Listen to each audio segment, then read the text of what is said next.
FM 92.4 MHz, 92.4 MHz, 92.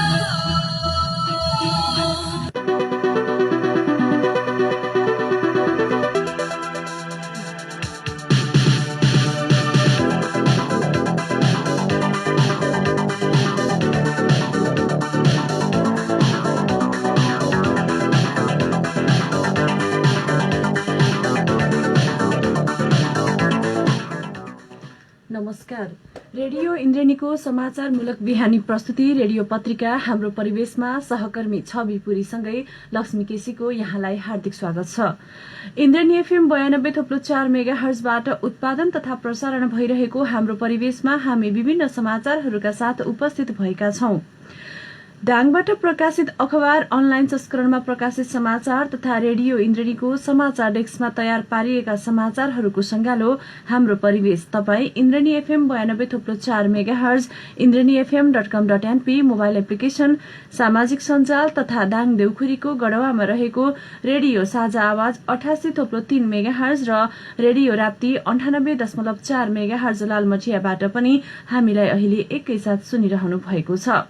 हाम्रो परिवेश शुरू गरौं आजका प्रमुख खबर शीर्षकहरूबाट। आज 29औं अपाङ्गता दिवस मनाइदै लैंगिक हिंसा विरूद्धको 16 दिवसीय अभियान जिल्लाभर जारी। लैंगिक समतामूलक समाज निर्माणका लागि सबै पक्षको सहकार्य आवश्यक रहेको एक कार्यक्रमका सहभागीको जोड। सल्यानमा यात्रुवाहक बस दुर्घटना हुँदा 25 जना घाइते। दाङको तुलसीपुरमा ब्राउन सुगर सहित 1 जना पक्राउ। पश्चिम तराईका 5 जिल्लामा 12,000 बढ़ी मुक्त कमलरी रहेको तथ्याङ्क। कक्षा 12 को परीक्षाफल अबको 1 महिनाभित्रै प्रकाशित गरिने। र दाङमा उद्योग क्षेत्रमा लगानी बढ्दै झण्डै 1.25 अर्ब लगानी रहेको अनुमान। आज हामीलाई हाम्रो परिवेशका लागि दाङबाट प्रकाशित हुने दैनिक पत्रिका राप्ती पोस्ट, गणतन्त्र, गोरक्ष, नयाँ युगबोध, तुलसी पत्र दैनिक पत्रिका स्टुडियोमा प्राप्त छ। पत्र पत्रिकाले छापेका समाचार, यसैगरी इन्द्रेणी न्यूज डेस्क र अनलाइन संस्करणमा प्रकाशित समाचारहरू हाम्रो परिवेशमा रहनेछ। पत्र पत्रिकाले छापेका समाचार शीर्षकमा राप्ती पोस्ट दैनिकले प्राविधिक शिक्षाका लागि अहिलेसम्मको विषयको अध्ययनको अवस्था हेर्ने भने अनेकौं विद्यालयहरू रहेका छन्, त्यसको तथ्याङ्कसहित समाचार प्रकाशित गरेको छ। आज 29औं अपाङ्गता दिवस दाङसहित देशैभर विभिन्न कार्यक्रम गरी मनाइँदैछ। अपाङ्गताका क्षेत्रमा भएका काम र उनीहरूको अधिकार प्रत्याभूत गर्ने सवालमा राज्यले अझै पनि भूमिका चाहे जस्तो खेल्न नसकेको अपाङ्गता क्षेत्रमा काम गर्ने संघ संस्था र स्वयं अपाङ्गता भएका व्यक्तिहरूको आफ्नो अनुभव रहेको छ। यसैगरी ती पोस्ट दैनिकले छापेको समाचारसँगै अन्य पत्रिकाका समाचार छन्। गणतन्त्र दैनिकले स्वास्थ्य सुधार सरकारको प्राथमिकतामा, सेवाको गुणस्तर र शुल्कको अनुगमन गर्न अब छुट्टै बोर्ड गठनको तयारी गरिएको छ। यसैगरी हिंसा घटाउन महिलालाई आर्थिक रूपले बलियो बनाउन दिएको समाचार पनि आजको गणतन्त्र दैनिकले प्रकाशित गरेको छ। मुक्त कमलरीले अझै परिचय पत्र नपाएको समाचार प्रकाशित गर्दा कोइलाबासमा लैंगिक हिंसा न्यूनीकरण सम्बन्धी कार्यक्रम सञ्चालन गरिएको समाचार गणतन्त्र दैनिकले प्रकाशित गरेको छ। गोरक्ष दैनिकले आजको अंकमा दाङमा 1.25 अर्ब बढ़ी उद्योग क्षेत्रमा लगानी भएको समाचार प्रकाशित गरेको छ। प्रधानमन्त्री ओली अनुपस्थित भएपछि नेकपाको बैठक हिजो स्थगित हुन पुगेको सम्बन्धी समाचार प्रकाशित गर्दा नयाँ युगो दैनिकले दाङमा ताइवानी मेवा, भारतबाट मेवा आयात बन्द, भारतबाट फर्किएर चप्पल उद्योग सञ्चालन, जहाँबाट हुन्छ नयाँ जीवनको शुरूआत लगायतका विभिन्न शीर्षक सहितका फरक प्रसंगका समाचार प्रकाशित गरेको छ। शुरूमा लागौं आज 29औं अपाङ्गता दिवस, सोही सम्बन्धी समाचार हामीले राप्ती पोस्टबाट नयाँ प्रमुखताका साथ लिएका छौं। आज 29औं अन्तर्राष्ट्रिय अपाङ्गता दिवस मनाइँदैछ। कोभिड-19 पश्चातको उत्कृष्ट पुनरागमनको सुनिश्चितता, अपाङ्गता भएका व्यक्तिहरूको पहुँच र दिगो विकासका लागि हामी सबैको प्रतिबद्धता भन्ने नाराका साथ दिवस मनाउन थालिएको हो। अपाङ्गता भएकाहरूको मानव अधिकारका विषयमा वकालत गर्दै यो दिवस हरेक वर्ष मनाउने गरिन्छ। दिवसको अवसरमा दाङमा पनि विभिन्न कार्यक्रम हुँदैछन्। कोरोनाका कारण गत वर्षहरू जस्तो र्याली, सभा लगायतका भव्य कार्यक्रम नभए पनि सरकारवालाको सहभागितामा छलफल, अन्तर्क्रिया कार्यक्रमको आयोजना गरिएको घोराही उपमहानगरपालिका सामाजिक विकास शाखा अधिकृत मोती विश्वकर्माले जानकारी दिनुभयो। अपाङ्गताको क्षेत्रमा काम गर्ने क्रममा घोराही उपमहानगरपालिकाले अपाङ्गता परिचय पत्र वितरणको काम जारी राखेको छ। आर्थिक वर्ष 76 पुसदेखि हालसम्म 559 जनालाई परिचय पत्र वितरण गरिएको गरिएको सामाजिक विकास शाखा अधिकृत विश्वकर्माले जानकारी गराउनुभयो। कोरोनाका कारणले समुदायमा शिविर सञ्चालन गरी परिचय पत्र वितरण गर्ने काम गर्न नसकिएको उहाँले बताउनुभयो। यस्तै कोरोनाकै कारण अपाङ्गता भएका व्यक्तिहरूको लगत संकलन गर्न नसकिएको पनि उहाँले जानकारी दिनुभयो। गत वर्ष गर्नुपर्ने कार्यक्रम भए पनि कोरोनाका कारण गर्न सकिएन। यो वर्ष पनि अहिलेसम्म स्थिति सहज भएको छैन। आउँदो माघ फागुनसम्ममा लगत संकलनको काम गर्नेछौँ उहाँले भन्नुभयो। उहाँका अनुसार अपाङ्गताको क्षेत्रमा सचेतनामूलक कार्यक्रम, समुदायमा क्षमता अभिवृद्धिका तालिम, सहायक सामग्री वितरण, अपाङ्गता भएकाहरूका लागि पुनर्स्थापनाका कार्यक्रम, अपाङ्ग मैत्री भवन निर्माण हुनुपर्छ भन्ने सचेतनामूलक कार्यक्रम भइरहेको जानकारी गराउनुभयो। संयुक्त राष्ट्र संघको आह्वानमा सन् 1992 देखि यो दिवस मनाउन सुरु गरिएको हो। नेपालमा सन् 1993 देखि दिवस मनाउन थालिएको हो। 2068 को जनगणना अनुसार नेपालमा अपाङ्गता भएका व्यक्तिहरूको संख्या झण्डै 5.5 लाख रहेको छ। आज 29औं अपाङ्गता दिवस मनाइँदै राप्ती पोस्ट दैनिकमा खबर छ। यसैगरी अहिलेसम्मको अवस्था हेर्ने भने अन्तर्राष्ट्रिय दासता उन्मूलन दिवस हिजो मनाइरहँदा नेपालमा यो दिवसको सन्दर्भ हेर्दा पश्चिम तराईका रहेका करिब 12,000 मुक्त कमलरी मध्ये अधिकांशले अझै पनि जीवनमा खासै परिवर्तन गर्न नसकेको देखिएको छ। 2070 असार 13 गते सरकारले कमलरी मुक्तिको घोषणा गरे पनि मुक्त कमलरीलाई दिने परिचय पत्र र सेवा नपाउँदा उनीहरू अझै पीडामा छन्। कतिपय मुक्त कमलरीले परिचय पत्र र तालिम पाइरहँदा भने उनीहरूले केही गर्न अझै पनि प्राथमिकताका साथ नगर्न सकेको देखिएको छ। मुक्त कमलरी विकास मञ्च नेपालका अनुसार पश्चिम तराईका 5 जिल्लाको अवस्था हेर्दा 12,000 मुक्त कमलरी रहेका छन्, तर अहिलेसम्म 4,661 जनाले मात्रै परिचय पत्र प्राप्त गरेका छन्। सबैभन्दा बढी कैलालीमा 2,500 पूर्व मुक्त कमलरीले परिचय पत्र प्राप्त गर्दा त्यसपछि दाङमा 1,445 जना, कञ्चनपुरमा 362, बाँकेमा 324 जनाले परिचय पत्र प्राप्त गरेका मुक्त कमलरी विकास मञ्च नेपालकी अध्यक्ष सुनिता चौधरीले जानकारी दिनुभयो। बाँकेमा भने अहिलेसम्म 1 जना पूर्व मुक्त कमलरीलाई पनि परिचय पत्र प्रदान गर्न सकिएको छैन। 7 वर्ष अघि सरकारले कमलरी मुक्तिको घोषणा गर्दा उनीहरूको पूर्ण रूपमा पुनर्स्थापना गर्ने घोषणा भएको थियो, तर अहिले भूमि व्यवस्था, सहकारी तथा गरिबी निवारण मन्त्रालय यस सम्बन्धमा अझै पनि बेखबर देखिन्छ। यसको लागि सम्बन्धित निकाय र मन्त्रालयले चासो दिनुपर्ने उनीहरूको धारणा छ। पत्र पत्रिकामा समाचार छ। महिलाहरूले आर्थिक पाटो बलियो बनाउन सके मात्र पनि हिंसामा कमी आउने एक कार्यक्रमका सहभागीहरूले बताएका छन्। लैंगिक हिंसा विरुद्धको 16 दिने अभियान अन्तर्गत हापुरेमा भएको अभिमुखीकरण कार्यक्रममा सहभागी वक्ताहरूले यस्तो बताएका हुन्। लैंगिक हिंसा विरुद्धको 16 दिने अभियान अन्तर्गत बबे गाउँपालिका वडा नम्बर 4 मा अभिमुखीकरण कार्यक्रम सम्पन्न भएको हो। कार्यक्रममा बोल्दै कार्यक्रमका प्रमुख अतिथि बबे गाउँपालिकाका उपाध्यक्ष सावित्रा विश्वकर्माले महिलाहरूले आफू सक्षम हुने बाटो रोज्नुपर्ने बताउनुभयो। यस्ता महिलाका कार्यक्रम गर्दा पुरुषको पनि उत्तिकै सहभागिता हुनुपर्नेमा उहाँको जोड थियो। त्यस्तै लैंगिक हिंसा विरुद्धको 16 दिने कार्यक्रम उद्घाटन भएको 7औं दिनसम्म गढवा गाउँपालिकाले पनि दुर्गम बस्तीहरूमा लक्षित गरी सचेतनाका कार्यक्रमहरू सञ्चालन गरेको छ। गढवा गाउँपालिका वडा नम्बर 8 को कोइलाबासमा सचेतनामूलक कार्यक्रम सम्पन्न भएको छ भने सोमबार वडा नम्बर 4 को कार्यालयमा कार्यक्रम गरिएको गाउँपालिकाले जनाएको छ। कोइलाबास महिला सहकारी संस्थाका अध्यक्ष गोमा घरतीको अध्यक्षता तथा गढवा गाउँपालिकाका उपाध्यक्ष एवं न्यायिक समितिका संयोजक शान्ति चौधरीको प्रमुख आतिथ्यतामा कार्यक्रम सम्पन्न भएको हो। कार्यक्रममा बोल्दै उपाध्यक्ष चौधरीले लैंगिक हिंसाका घटनाहरू देख्दा र सुन्दा मान्छेमा मानवता हराउँदै गएको महसुस भएको बताउनुभयो। महिलामाथि पुरुषले मात्र होइन, महिलामाथि स्वयं महिलाले पनि हिंसा गरिरहेको पाइन्छ भने पछिल्लो चरणमा महिलाले पुरुषमाथि पनि हिंसा गर्न थालेको उहाँले बताउनुभयो। जहाँ हिंसा हुँदैन त्यहाँ पवित्रता हुन्छ भने जहाँ हिंसा हुन्छ त्यहाँ अशान्ति मात्रै हुन्छ। महिलाहरू आफै सचेत भएमा हिंसा स्वतः न्यूनीकरण हुन्छ उहाँले भन्नुभयो। कोइलाबासमा लैंगिक हिंसा न्यूनीकरण कार्यक्रम, हिंसा घटाउन महिलालाई आर्थिक रूपले बलियो बनाउनु पर्छ।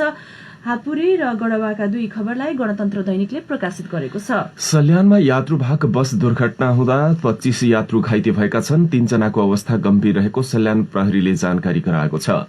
सल्यानको सिद्ध कुमाख गाउँपालिका वडा नम्बर 2 खार खोलामा हिजो अपराह्न करिब 4:30 बजेतिर नेपालगञ्जबाट रुकुमको चौरजहारीतर्फ जाँदै गरेको ना 4 ख 67 15 नम्बरको यात्रुवाहक बस दुर्घटनाग्रस्त भएको सल्यानका प्रहरी प्रमुख प्रहरी नायब उपरीक्षक गोविन्द थापाले जानकारी दिनुभयो। प्रहरी नायब उपरीक्षक थापाका अनुसार बसमा करिब 30 यात्रु रहेकोमा 25 यात्रु घाइते भए। घाइते मध्ये 3 जनाको अवस्था गम्भीर छ, 7 जनाको अवस्था मध्यम र अन्यको अवस्था सामान्य रहेको छ। उहाँका अनुसार 15 जना घाइतेको थप उपचारका लागि नेपालगञ्जमा पठाइएको छ भने अन्य 10 जनाको चौरजहारी अस्पतालमै उपचार भइरहेको छ। घुम्तीमा तीव्र गतिमा गुडेका कारण अनियन्त्रित भई बस दुर्घटना भएको प्रारम्भिक अनुमान प्रहरीले गरेको छ। घटनाका विषयमा अनुसन्धान भइरहेको बताइएको छ। बस चालक भने फरार रहेको प्रहरीले जानकारी गराएको छ। फरार चालकको खोजी कार्य रहेको पनि प्रहरी नायब उपरीक्षक थापाले जानकारी गराउनुभयो। पत्र पत्रिकाले समाचार छापेका छन्। इन्द्रणी न्यूज डेस्कबाट समाचार लिएका हौं। तुलसीपुरबाट 311 मिलिग्राम ब्राउन सुगर सहित प्रहरीले 1 जनालाई पक्राउ गरेको छ।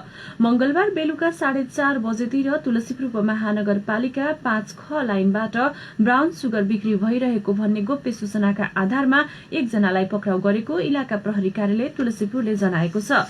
पक्राउ पर्नेमा तुलसीपुर उपमहानगरपालिका वडा नम्बर 6 हात्तीखवा निवासी राजेश नेपाली रहेका छन्। इलाका प्रहरी कार्यालयका प्रहरी निरीक्षक झलक शर्माको कमान्डमा खटिएको प्रहरी टोलीले शंकास्पद रूपमा हिँडिरहेको अवस्थामा पक्राउ गरेको थियो। उनको साथबाट प्रहरीले 10 रुपैयाँको नोटमा बेरी 3 वटा प्लास्टिकको पुडिया र उनको कोठाबाट 2 वटा पुडिया सहित 311 मिलिग्राम ब्राउन सुगर सहित बरामद गरेको छ। नेपालीलाई हिरासतमा राखी थप अनुसन्धान भइरहेको प्रहरीले बताएको छ। ब्राउन सुगर सहित 1 जना पक्राउ तुलसी पत्रमा खबर छ। पछिल्लो समय प्राविधिक धारको पढाइतर्फ विद्यार्थीको आकर्षण बढेको देखिन्छ। पढाइ पछि सहज रोजगार पाउने भएकाले पनि विद्यालयको रोजाइमा प्राविधिक विषय परेको देखिएको हो। जिल्लामा हाल 19 विद्यालयमा प्राविधिक विषयको पढाइ भइरहेको छ। दाङको गडोवा गाउँपालिका वडा नम्बर 7 चन्दनपुर का नरबहादुर चौधरीले साथीको सल्लाहमै प्राविधिक विषय पढ्न शुरू गर्नुभयो। जनज्योति माध्यमिक विद्यालय बेलाबाट एसएलसी पास गर्नुभएका उहाँले पद्मोदय पब्लिक मा सिभिल इन्जिनियर 18 महिने कोर्स पूरा गर्नुभएको छ। सिभिल इन्जिनियरिङ पढ्नुभएका अगाडि उहाँलाई विद्युतको बारेमा केही थाहा थिएन। स्विच खोल्न र बन्द गर्न मात्रै आउँथ्यो। इलेक्ट्रिक सम्बन्धी पढाइ सकेपछि उहाँलाई काम गर्न भ्याइ नभ्याइ भएको छ। यस्तै घोराई उपमहानगरपालिका वडा नम्बर 15 का शोभा आचार्य जेटीए पढेर जीवन बदलिएको अनुभव सुनाउनुहुन्छ। दाङ देउखुरीमा रहेको राप्ती प्राविधिक शिक्षालयको तेस्रो ब्याचको विद्यार्थी भएर 2053 मा पढ्दा छोरी मान्छे जम्मा 5 जना मात्र रहेको उहाँले बताउनुभयो। त्यो समयमा प्राविधिक शिक्षालाई प्राथमिकता दिँदैनथ्यो। उहाँले भन्नुभयो प्राविधिक शिक्षाको पढाइ सकेपछि 2056 सालमा लोकसेवा लडेर भेटनरी जेटीएमा नाम निकाल्न सफल भएको र सबैभन्दा खुशीको क्षण भएको आफ्नो अनुभव सुनाउनु भएको छ। यसैगरी गडुवा गाउँपालिकाका अध्यक्ष सहजराम यादवले पशुपक्षीसँग सम्बन्धित काम भएकाले पशुपालक किसानले सल्लाह लिन आउँदा आफूले सोही अनुसारको प्राविधिक विषयको लागि सुझाउने गरेको बताउनुभयो। उहाँका अनुसार 7 वर्षदेखि गडुवाको सरस्वती मावि गोबरडिहामा कृषि प्राविधिक धारको बाली विज्ञान समेत पढाइ भइरहेको छ भने कक्षा 9 देखि 12 सम्म कृषि प्राविधिक धार पढाइ हुने गरेको छ। उता तुलसीपुर उपमहानगरपालिका भित्र प्राविधिक कलेज सञ्चालनमा रहेको भए पनि स्थानीय यसै वर्षदेखि उपमहानगरपालिकाले मेट्रो कलेज समेत स्थापना गरेर सञ्चालनमा ल्याएको छ। स्नातक तहसम्मको अध्ययनका लागि 5 वटा संकाय अध्ययन हुने गरी तुलसीपुर प्राविधिक शिक्षालय तुलसीपुर मेट्रो कलेज सञ्चालनमा ल्याएको नगर प्रमुख घनश्याम पाण्डे बताउनुहुन्छ। स्थानीय स्तरमै दक्ष प्राविधिक जनशक्ति उत्पादनमा जोड़ दिने उद्देश्यले तुलसीपुर उपमहानगरले तुलसीपुर बहुप्राविधिक शिक्षालय सञ्चालनमा ल्याएको जानकारी गराएको छ। व्यावसायिक तालिम परिषदबाट यसै वर्षदेखि प्राविधिक विषय पढाउनका लागि सम्बन्धन प्राप्त गरेको उहाँले बताउनुभयो। जस अनुसार प्राविधिक धारतर्फ सूचना प्रविधि, बाली विज्ञान, अटोमोबाइल, पशु विज्ञान, civil survey engineering, dairy and food विषयको पढाइ भइरहेका छन्। 2 किसिमले प्राविधिक शिक्षालयहरू दाङमा सञ्चालनमा छन्। नेपाल सरकारको पूर्ण सहयोगमा चलेका र अर्ध सहयोगमा पाएका विद्यालयहरू प्राविधिक विषयहरू पढाइ भइरहेको दाङमा प्राविधिक विषयका लागि जिल्लामा अनेकौं विद्यालय छन्। विद्यार्थीले आफूले फाइक पर्ने पालिकामा पढ्न पाउने व्यवस्था गरिएको छ। राप्ती पोस्ट दैनिकले समाचार लेखेको छ। जिल्लामा पछिल्लो समय उद्योगको लगानी बढ्दै गइरहेको छ। चालू आर्थिक वर्ष 77-78 को पहिलो चौमासिकमा 1,13,69,60,000 रुपैयाँ साना उद्योगमा लगानी भएको छ। घरेलु तथा साना उद्योग कार्यालय दाङमा दर्ता भएका उद्योगमा यो लगानी थप भएको हो। 453 जना पुरुष र 315 जना महिला उद्यमी बनेका छन् भने पुरुष 1916 जना, महिला 471 जना महिला रोजगार प्राप्त गरेको कार्यालयले जनाएको छ। जिल्लामा 4 महिनाको अवधिमा 677 वटा साना उद्योगहरू थपिएका छन्। चालू आर्थिक वर्ष 77-78 को पहिलो चौमासिकसम्म घरेलु तथा साना उद्योग कार्यालय दाङमा 677 उद्योगहरू दर्ता भएका हुन्। विश्वव्यापी फैलिएको कोरोनाले हरेक क्षेत्रमा प्रभावित पारेको छ, तर पनि जिल्लामा साना उद्योगहरू थपिने भने कम नभएको घरेलु तथा साना उद्योग कार्यालय दाङले जनाएको छ। कोरोनाको कारण रोजगार गुमाएकाले आफैले केही गरौं भनेर उद्योग दर्ता गरेकाले पनि संख्यामा कमी नभएको कार्यालयले दावी गरेको छ। घरेलु तथा साना उद्योग कार्यालयका अनुसार थपिएका मध्ये प्राइभेट फर्म 622 वटा र साझेदारी फर्म 40 वटा र प्राली 8 वटा साना उद्योगहरू दर्ता भएका छन्। राज्यले उद्योगहरूलाई सहुलियत दिएको कारण उद्योग दर्ता बढेको घरेलु तथा साना उद्योग कार्यालय दाङका निमित्त प्रमुख ओम बहादुर ओलीले बताउनुभयो। अहिले सरकारले निशुल्क उद्योग दर्ता गरिदिने गरेको उहाँले बताउनुभयो। प्राइभेट फर्म दर्ता गर्दा 100 रुपैयाँ निवेदनले उद्योग दर्ता हुने उहाँको भनाइ छ भने वाणिज्यतर्फ महिलाको नाममा दर्ता गर्दा 50% छुट दिने गरेको ओलीले बताउनुभयो।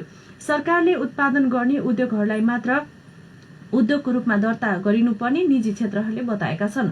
ससाना होटलहरूलाई पनि उद्योगमा दर्ता गरिँदा उद्योगहरूको संख्यामा मात्र वृद्धि भएको दाङ जिल्ला उद्योग वाणिज्य संघका अध्यक्ष नारायण प्रसाद भुसालले बताउनुभयो। संख्यामा मात्र वृद्धि नभई उत्पादन बढ्नुपर्ने उहाँको भनाइ छ। राज्यको नीतिका कारण बाध्य भएर साना लगानीका होटलहरू पनि उद्योगमा दर्ता हुन बाध्य भएका छन् उहाँले भन्नुभयो। कतिपय उद्योगहरू ऋण खानका लागि मात्र दर्ता हुने गरेको भुसालले बताउनुभयो। उद्योग दर्ता भएपछि उत्पादन गरिनुपर्ने उहाँ बताउनुहुन्छ। उद्योगहरूको माग अनुसार राज्यले नीति ल्याउनु पर्ने उहाँको भनाइ छ। अहिले सञ्चालनमा आएका उद्योगहरू पनि समस्यामा रहेको भुसालले बताउनुभयो। उद्योगमा लगानी 1,13,79,00,000 लगानी गोरक्ष दैनिकमा खबर छ। स्थानीय बजारमा भारतीय मेवा आउनै छोड्यो। मेवा उत्पादन पनि दाङमा प्रशस्तै छैन। 2-4 महिनादेखि घोराही, लमही, तुलसीपुर मात्रै होइन, मेवाको माग नेपालगञ्ज, बुटवल, भैरवा, काठमाडौँबाट समेत हुने गरेको छ। अहिले मेवा उभर्याउन हामीलाई भ्याइ नभ्याइ छ। बहुद्देश्य कृषि तथा पशुपक्षी फर्म घोराही 10 नारायणपुरका सञ्चालक कुल बहादुर डाङ्गीले भन्नुभयो, अहिले मेवाको माग थेग्नै धौधौ भइरहेको छ। 2076 साउनमा बहुद्देश्य कृषि तथा पशुपक्षी फर्मले सिद्ध रत्ननाथ मावि घोराही 10 नारायणपुरको 2.5 बिघा जमिन भाडामा लिई करिब 3600 मेवाका बिरुवा रोपेको थियो। मेवाको सिजन फागुनदेखि शुरू हुने भए पनि बहुद्देश्य कृषि तथा पशुपक्षी फर्मले 2076 फागुनदेखि नै मेवा बिक्री वितरण शुरू गरेको थियो। उन्नत प्रजातिको ताइवानी रेड लेडी मेवाको खेती शुरू गरिएकाले अहिले बजारका पसलहरूमा मात्रै होइन, व्यक्तिका भान्सामा समेत मेवा पुगिसकेको छ। तर मेवाको व्यावसायिक खेती अन्य क्षेत्रमा नभएकाले पुर्याउन धौधौ भएको उहाँले अनुभव सुनाउनुभयो। मेवाले स्वास्थ्यलाई फाइदा पुर्याउने भएकाले पनि सबैले यसलाई रुचाउँदै आएका छन् उहाँले भन्नुभयो। यसैबीच खेती गर्न धेरै लगानी पनि नलाग्ने, दुःख पनि नहुने, सबैका लागि उपयुक्त फल मेवा दाङका फलफूल पसलहरूका भारतबाट आउँथ्यो। हामीले उत्पादन गरेसँगै दाङमा भारतीय मेवा आयात बन्द भएको छ। अहिलेसम्म फर्मले 100 क्विन्टल मेवा स्थानीय बजारमा बिक्री गरिसकेको छ। मेवा खानेहरूको रुचि बढ्दै गइरहेको छ। मेवा खाने मात्र होइन, कसैले खेतीका लागि परामर्श समेत लिइरहेका फर्म सञ्चालक तुलसीराम केसीले भन्नुभयो, मेवाका लागि भारत जाने रकम अहिले दाङमै रोकिएको छ।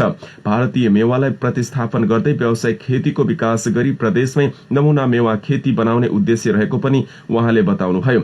तर हावापानीका हिसाबले दाङ मेवा खेतीका लागि उपयुक्त मानिन्छ, तर लगानीको हिसाबले भने व्यावसायिक खेती फस्टाउन नसकेको बताउनुहुन्छ।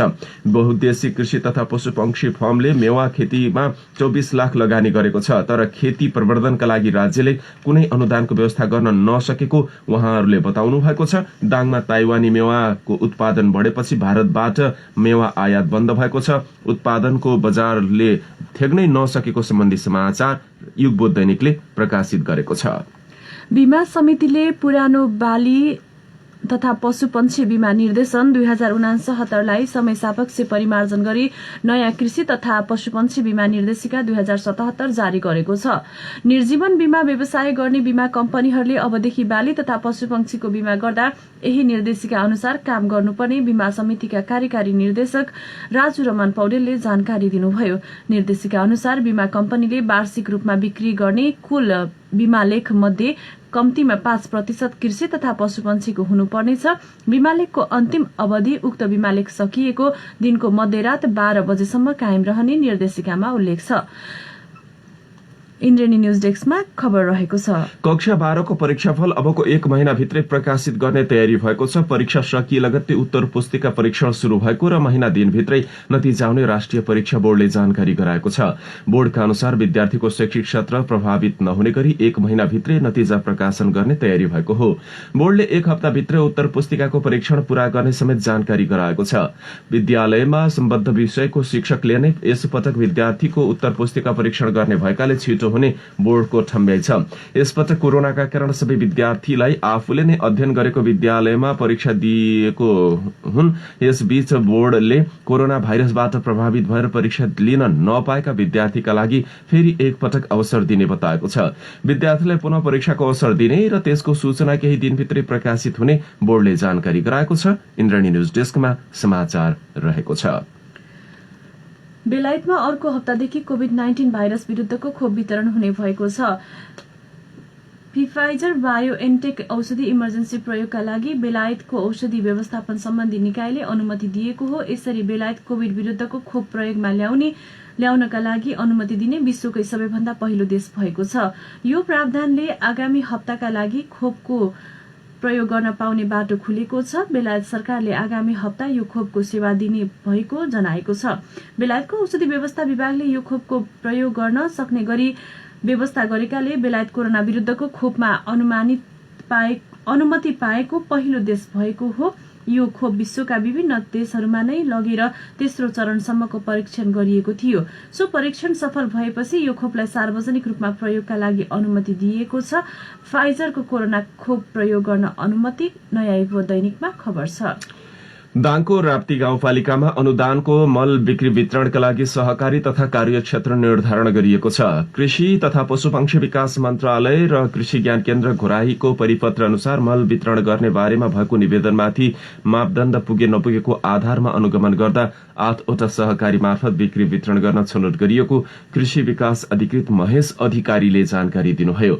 अनुदानको रासायनिक मल बिक्री वितरणका लागि इच्छुक स्मृति कृषि सहकारी संस्था, स्वरोजगार पशुपक्षी कृषि सहकारी संस्था, देउकी कृषि सहकारी संस्था, सिसनिया साना किसान सहकारी संस्था, छिमेकी कृषि सहकारी संस्था, नवप्रतिभा कृषि सहकारी संस्था, जय गुरु बाबा कृषि सहकारी संस्था, सिसनिया कृषि सहकारी संस्था छनौटमा परेको कृषि प्राविधिक सहायक सीमा भट्टले जानकारी दिनुभयो। अब ती सहकारी मार्फत अनुदानको रासायनिक मल वितरण हुने भएको छ। यसैबीच दाङको गढुवा गाउँपालिकाले पनि केही दिन अघि गाउँपालिका अन्तर्गतका 13वटा सहकारी संस्था मार्फत मल वितरणको अनुमति प्रत्यायोजन गरेको छ। इन्द्रेणी न्यूज डेस्कमा समाचार छ। नेपाली कांग्रेस दाङले पार्टीका वरिष्ठ नेता रामचन्द्र पौडेलमाथि भएको गिरफ्तारीको भर्त्सना गरेको छ। तनहुमा पुल उद्घाटनका लागि जाँदै गर्दा नेता पौडेललाई निषेधाज्ञा तोडेको भन्दै प्रहरीले गिरफ्तार गरेको थियो। कांग्रेस दाङका सभापति कीर्ति बहादुर खड्काले विज्ञप्ति जारी गर्दै पार्टीका वरिष्ठ नेता पौडेलमाथि भएको गिरफ्तारीको भर्त्सना गर्नुभएको हो। पौडेलको गिरफ्तारीप्रति दाङ कांग्रेसद्वारा भर्त्सना नयाँ युग दैनिकमा खबर छ। दाङका एक कोरोना संक्रमितको पछिल्लो समय फेरि मृत्यु भएको छ। जिल्लाको तुलसीपुर उपमहानगरपालिका वडा नम्बर 6 का 56 वर्षीय पुरुषको हिजो बिहान करिब 5 बजेतिर मृत्यु भएको बाँकेका कोरोना फोकल पर्सन नरेश श्रेष्ठले जानकारी दिनुभयो। स्वास्थ्यमा समस्या आएपछि मंसिर 6 गते प्री आइसोलेसनमा भर्ना हुनुभएका उहाँको कोरोना जाँचका क्रममा 7 गते रिपोर्ट पोजिटिभ आएर फेरि अस्पतालको कोभिड-19 आइसोलेसनमा भर्ना हुनुभएको थियो। स्वास्थ्यमा गम्भीर समस्या देखेपछि अक्सिजन थेरापी र प्लाज्मा थेरापी गरिए पनि उपचारकै क्रममा उहाँको ज्यान गएको हो। योसँगै बाँकेमा बाहिरी जिल्लाबाट उपचारका लागि पुगेकाहरूमा मध्ये 52 जनाको ज्यान गइसकेको छ। नेपालमा कोरोना भाइरसका 1490 जना नयाँ संक्रमित थपिएका छन्। थपिएको संक्रमित संख्यासँगै नेपालमा कुल संक्रमितको संख्या 2,36,246 पुगेको छ। 8,300 वटा आरटी-पीसीआर को नमूना परीक्षण भएको स्वास्थ्य तथा जनसंख्या मन्त्रालयको पत्रकार सम्मेलनमा प्रवक्ता डाक्टर जागेश्वर गौतमले जानकारी दिनुभयो। उहाँका अनुसार 17,54,630 परीक्षण भइसकेको छ। हाल 16,547 जनामा भाइरसको संक्रमण सक्रिय देखिएको छ। मन्त्रालयका अनुसार पछिल्लो 24 घण्टामा 1,567 जना संक्रमित निको भएका छन्। हालसम्म 2,16,161 जना संक्रमित निको भइसकेका छन्। मन्त्रालयले दिएको जानकारी अनुसार पछिल्लो 24 घण्टामा 9 जना संक्रमितको मृत्यु भएको उल्लेख गरिएको छ। हालसम्म नेपालमा कोरोना संक्रमणबाट 1,538 जनाको मृत्यु भएको मन्त्रालयले जानकारी दिएको छ। इन्द्रेणी न्यूज डेस्कमा खबर छ। सरकारले सरकारी र निजी अस्पतालहरूले प्रदान गर्ने स्वास्थ्य सेवाको गुणस्तर र उपचार शुल्कको अनुगमन गर्न अब छुट्टै बोर्ड गठनको तयारी गरेको छ। अस्पताल पछि स्वास्थ्य उपचार सेवाको गुणस्तर र शुल्क फरक हुने गरेको जनगुनासो बढेपछि अधिकार सम्पन्न बोर्ड गठन गरी अनुगमन गर्ने र सोही अनुसार नियमन गर्ने तयारी भएको स्वास्थ्य मन्त्रालयका सचिव लक्ष्मण अर्यालले जानकारी दिनुभयो। उहाँका अनुसार सो कानून बनाउन मन्त्री परिषदबाट स्वीकृति प्राप्त गरेर ड्राफ्टको काम भइरहेको छ। हाल 5 देखि 15 शैय्यासम्मको अस्पतालको अनुगमन स्थानीय तहले गर्दै आएका छन्। 15 देखि 200 बेडसम्मको प्रदेश सरकारले अनुगमन गरिरहँदा 200 बेड भन्दा माथिका अस्पतालहरूको अनुगमन संघीय सरकारले गर्दै आएको छ। दाङसञ्चार.com मा समाचार रहेको छ। यिनै विविध समाचारहरूका साथ हामी हाम्रो परिवेशको अन्त्यमा आइपुगेका छौं। अब जाँदा जाँदै आजका प्रमुख खबर शीर्षकहरू फेरि एकपटक। आज 29औं अपाङ्गता दिवस दाङसे देशैभर विभिन्न कार्यक्रम गरी मनाइदै लैंगिक हिंसा विरूद्धको 16 दिवसीय अभियान जिल्लाभर जारी। लैंगिक समतामूलक समाज निर्माणका लागि सबै पक्षको सहकारी हुनुपर्ने एक कार्यक्रममा सहभागी वक्ताको जोड। सल्यानमा यात्रुवाहक बस दुर्घटना हुँदा 25 जना घाइते। दाङको तुलसीपुरमा ब्राउन सुगर सहित 1 जना पक्राउ। पश्चिम तराईका 5 जिल्लामा 12,000 बढ़ी मुक्त कमलै रहेको तथ्याङ्क। कक्षा 12 को परीक्षाफल अबको 1 महिना भित्रै प्रकाशित गर्ने तयारी। र दाङमा उद्योग क्षेत्रमा लगानी बढ्दै झण्डै 1.25 अर्ब लगानी रहेको अनुमान। हवस् त हाम्रो परिवेशको समय आजलाई सकियो। हामीलाई सुनेर साथ दिनुहुने अरू सबै श्रोतालाई धेरै धन्यवाद। सहकर्मी लक्ष्मी केसी अनि म छवि पुरी आज्ञा माग्छौं। नमस्कार।